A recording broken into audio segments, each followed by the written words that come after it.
विकास मंत्री जी से प्रश्न करने का अवसर दिया। आदरणीय अध्यक्ष महोदय, मेरा प्रश्न जो था वो औद्योगिक विकास का जो बड़ा दावा करने वाली सरकार है, जो 45 लाख करोड़ के MOU की बात करने वाली सरकार है, उस विभाग से ये प्रश्न था कि पिछले 9 वर्षों में आपके विभाग के द्वारा कितने प्रतिशत का कार्य जो है वो धरातल पर आपने करके दिखा दिया। बहुत ही निराशापूर्ण उत्तर आया अध्यक्ष महोदय, क्योंकि उत्तर में ये आया कि उन्होंने मात्र इन 9 वर्षों में 9% कार्य भी नहीं है जिसे धरातल पर करके दिखाया हो। अध्यक्ष महोदय, जिस समय हम ट्रिलियन इकोनॉमी की बात करते हैं, जिस समय आप ये दिखाते हैं कि आप देश में इकोनॉमी में एक बड़ी रेस में आगे पहुंचने की होड़ में हैं, वहीं औद्योगिक विकास जो है उत्तर प्रदेश में पीछे छूटता हुआ दिखाई दे रहा है। भारतीय जनता पार्टी और आपकी डबल इंजन की सरकार से जब भी प्रश्न किए जाते हैं तो आप पुराने कार्यकालों और पुरानी सरकारों का हवाला देते हैं। मैं मंत्री जी आपके सामने पहले से ही कुछ आंकड़े रखना चाहूंगी ताकि आप स्पष्ट उत्तर देने में आसानी पाए। पिछले कार्यकालों में अगर हम ब्यौरा निकालें तो जो नेशनल पार्टियां रही हैं, अगर उनके हम ग्रोथ की और डेवलपमेंट की बात करें तो शायद उनके खातों में 800 करोड़ हैं, तो भारतीय जनता पार्टी के पास 2014 में 800 करोड़ रुपए थे खाते में, और आज वो बढ़ करके 16,000 करोड़ हो चुके हैं। अध्यक्ष जी, ये इस प्रश्न से इसलिए जुड़ा हुआ है, मैं आपको ये बताना चाहूंगी कि ये जो मैं पूछ रही हूँ इसलिए पूछ रही हूँ क्योंकि जिस सरकार में इकोनॉमी फॉल कर रही है, जिस सरकार में हमारे बच्चों के रोजगार फॉल कर रहे हैं, जिस सरकार में हमारी डेमोक्रेसी फॉल कर रही है, हमारा कॉन्स्टिट्यूशन फॉल कर रहा है, उस सरकार में जो है आपके सिर्फ और सिर्फ पर्सनल लाभ जो है वो बढ़ते हुए नजर आ रहे हैं। आपने 45 लाख करोड़ के MOU की बात की। मेरा पहला प्रश्न मंत्री जी आपसे ये है कि मात्र 9% का काम आप 9 सालों में धरातल पर लेकर के आए हैं, उसका कारण क्या है? क्या उसे आप सदन के समक्ष रखेंगे? मेरा दूसरा प्रश्न ये है कि मंत्री जी आपने डिफेंस कॉरिडोर की बात की थी। आज डिफेंस कॉरिडोर के नाम पे जब हम चित्रकूट को देखते हैं, चित्रकूट 0 है, हम झांसी को देखते हैं, झांसी 0 है, हम अगर अलीगढ़ की बात करें, अलीगढ़ 0 है, हम आगरा की बात करें, आगरा 0 है, कानपुर में मात्र 1, लखनऊ में मात्र 2। ये कॉरिडोरों के 0 होने का क्या कारण है? आपने कहा था कि एक्सप्रेसवेज के अराउंड आप इंडस्ट्रीज को ग्रो करेंगे, आज एक्सप्रेसवेज के अराउंड इंडस्ट्रीज 0 हैं। मंत्री जी और विभाग से मैं अनुरोध करूंगी कि ये 0 विभाग क्यों बनता जा रहा है, क्या इसका उत्तर सदन में देंगे?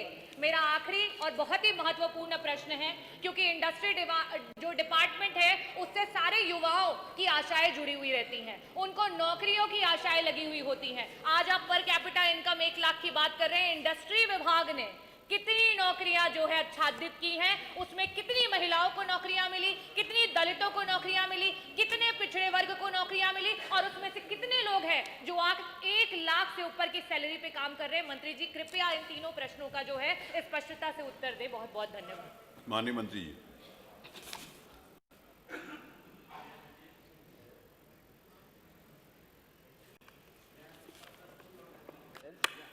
क्या औद्योगिक विकास मंत्री बताने की कृपा करेंगे कि विगत 9 वर्षों से औद्योगिक विभाग द्वारा किए गए दावों एवं घोषणाओं के अनुसार अब तक धरातल पर वास्तव में कितने प्रतिशत औद्योगिक परियोजनाएं क्रियान्वित हो पाई हैं, तथा इनके माध्यम से उत्तर प्रदेश के सकल घरेलू उत्पाद में कितनी वास्तविक वृद्धि हुई है? क्या सरकार उक्त वो तो प्रश्न 1 मिनट पहले सुन लीजिए। आप यहाँ पर सवाल आपने कुछ किया और पूछते पूछते तो ऐसे ही जैसे कोई बाबूजी बच्चा पैर छुए कि बाबूजी प्रणाम, तो खुश रहो बच्चा कहने की जगह उसको रास्ता बताने लगे कि भाटा लाए हैं उसका भरता बनाएंगे। मैं भाई हाँ, तो प्रश्न पे ही तो जवाब लेंगे, आप तो कहाँ चली गई। तो इसलिए मैम 1 मिनट सुन लीजिए, हमारी पूरा उत्तर सुन लीजिए।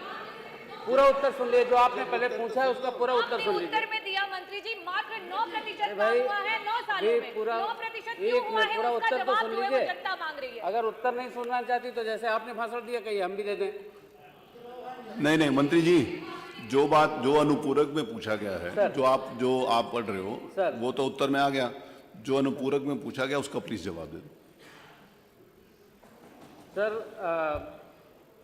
इन्वेस्टर समिट उत्तर प्रदेश सरकार द्वारा औद्योगिक निवेश को बढ़ावा दिए जाने के उद्देश्य से विगत 9 वर्षों में इन्वेस्टर समिट 2018 ये तो आ गया ना, ये जो आप पढ़ रहे हो तो उत्तर में है, वो सबके पास है। जो अनुपूरक है उसका उत्तर दे दो। ये तो उसमें लिखा हुआ है जो आप उत्तर पढ़ रहे हो। वो हम दे दे रहा है। ये अरे कितने रोजगार डॉक्टर आगे भाई एक सुनिए, प्लीज आप सुनिए, इसकी उत्तर बात करें प्रदेश प्लीज हाँ 4 बार आपकी आप- सरकार रही। उत्तर प्रदेश का परसेप्शन उल्टा प्रदेश था। उत्तर प्रदेश का परसेप्शन गुंडा प्रदेश था। उत्तर प्रदेश बीमारू राज्य कहा जाता था। आज उत्तर प्रदेश को इन्वेस्टमेंट का सबसे अच्छा गंतव्य बनाने का काम आदरणीय प्रधानमंत्री जी के कुशल मार्गदर्शन में माननीय मुख्यमंत्री जी ने करने का काम किया। आपको अरे उत्तर में आपको याद होगा, आपको अरे बैठिए, सब लोग क्यों खड़े हो गए भाई? अरे महेंद्र जी माननीय बैठिए। अध्यक्ष जी, अरे आप बैठिए ना। माननीय अध्यक्ष जी, अरे जवाब आने दीजिए। अरे आप जवाब से संतुष्ट होना हो, जवाब तो आने दीजिए। अरे ऐसे समाजवादी मत पार्टी बैठिए। के सदस्यों को अरे सब लोग नहीं। समाजवादी पार्टी के सदस्यों को अगर धरातल पर अरे सुनिए, उत्तर तो सुनिए। होते अरे आप बैठिए ना। रहते तो उन्हें आप धरातल क्यों की बैठे? अरे बैठो ना जानकारी फिर। अलग से अरे नहीं मांगनी। जबरदस्ती आप खड़े बैठिए। अगर उत्तर ये वाला धरातल नहीं पर होते तो इन्हें धरातल की जानकारी अलग से नहीं मांगनी पड़ती। इनकी इंस्टाग्राम रील से शुरू होने वाली राजनीति केवल फेसबुक तक आकर के दम तोड़ देती है। मानवर, एक समय ऐसा था जब अराजकता, अपहरण और अपराध के परिवेश में निवेश वेंटिलेटर पर था। पहले वन डिस्ट्रिक्ट माननीय बैठिए। माननीय संसदीय कार्य मंत्री जी, माननीय संसदीय, अरे बैठो जी। अरे लगे जी बैठो। माननीय संसदीय कार्य मंत्री जी, अरे बैठिए, सुनिए प्लीज, प्लीज। अरे रुको ना नफीस भाई, प्लीज रुकिए, प्लीज। अरे माननीय संसदीय कार्य मंत्री जी खड़े हैं। माननीय अध्यक्ष जी, माननीय सदस्य को ये मालूम होना चाहिए, उसमें क्लियर कट जो कुछ भी आपकी मंशा थी वो प्रश्न के उत्तर में दिया गया, और जो कुछ आपने पूछा है वो मैं बताने जा रहा हूं। मानवर 3 स्टेजेस होते थे। एक एमओयू होना, लाखों करोड़ रुपए का इन्वेस्टमेंट, हम जब 50 रुपए का घड़ा खरीदते हैं मान्यवर, तब उसे 10 बार ठोकते हैं। तो जो व्यक्ति या जो एंटरप्रेन्योर इन्वेस्टमेंट करने आता है तो वो सारी चीज़ें देखता है, वहाँ का एनवायरनमेंट देखता है, वहाँ के का जो परिस्थिति है, कच्चा माल देखता है, और हर तरीके से उसको जब विजुलाइज कर लेता है, ट्रांसपोर्टेशन देखता है कि हमें कहाँ कहाँ बेनिफिट है। क्योंकि एंटरप्रेन्योर को इतिहास बनाने नहीं आता, न वो कोई केवल धर्मादा खोलने आता है। वो तो केवल ये चाहता है कि भाई हम अपना व्यापार बढ़ाएं, और व्यापार बढ़ाने से रोजगार बढ़ता है। ये मान्यवर 3 स्टेजेस होती हैं। एक एमओयू होने की, दूसरी ग्राउंड ब्रेकिंग सेरेमनी की, और तीसरी प्रोडक्शन स्टार्ट करने की। तो जो आपने जो बताया कि जितनी भी ग्राउंड ब्रेकिंग सेरेमनी हुई, आपने प्रश्न के उत्तर में बता भी दिया कि 4 ग्राउंड ब्रेकिंग सेरेमनी हुई, और 4 ग्राउंड ब्रेकिंग सेरेमनी में लगभग 12,91,000 करोड़ रुपए का, या 12,09,000 करोड़ रुपए का जो धरातल पर काम कर, ये स्वीकार किया है मानवर। प्रश्न के उत्तर में स्वीकार किया, कोई लंबी चौड़ी बात नहीं हुई। अब आपकी बात आती है रोजगार की। इसके दूसरे प्रश्न में ही मानवर रोजगार की बात कही गई, तो रोजगार में दिया गया कि 1/4/17 से लेकर 3/2/26 तक फैक्ट्री एक्ट मैनेजमेंट सिस्टम पर दर्ज आंकड़ों के अनुसार कुल 15,99,699 कर्मकारों को रोजगार का अवसर मान्यवर प्राप्त हुआ। इसमें तीसरी बात मान्यवर, जो तीसरा इसका सबूत है मान्यवर, ये खास तौर से कर्मचारी भविष्य निधि संगठन, ये मान्यवर, इसमें संगठन में इनका रजिस्ट्रेशन मान्यवर जरूर होता है। 17-18 में मान्यवर 21,24,000 सदस्य थे मान्यवर। इसमें जब 17-18 में हमें सरकार में हम आए पहले साल। उसके बाद मानवर आज मुझे कहते हुए इस बात का गर्व है कि योगी सरकार में 24-25 में ये संख्या बढ़कर 40,20,000 हो गई। अगर मान्यवर इनको नौकरी नहीं मिली मान्यवर, तो ये कर्मचारी भविष्य निधि कोई फ्री में बैठे बैठे पैसा नहीं देता है मान्यवर। ये अपने आप में ये सबूत है। एक तरफ तो मैंने उसकी संख्या बताई, अब जो आपने बताया कितने बैकवर्ड, अरे प्राइवेट कंसर्न जो है, प्राइवेट एंटरप्रेन्योर जो है वो स्किल देखता है, उनके हुनर देखता है, या मान्यवर ये देखता है कि कौन तुम किस बिरादरी के हो। मान्यवर वो तो अपने जो भी उसकी आवश्यकता होगी, जिस वर्ग की आवश्यकता होगी, जिस कैडर की आवश्यकता होगी उसको देखेगा मान्यवर। वो ये तो नहीं देखेगा कि हम कितने एससी हैं, इतना ओबीसी हैं, वो तो जो उसके काम का होगा मान्यवर उसे नौकरी देगा मान्यवर।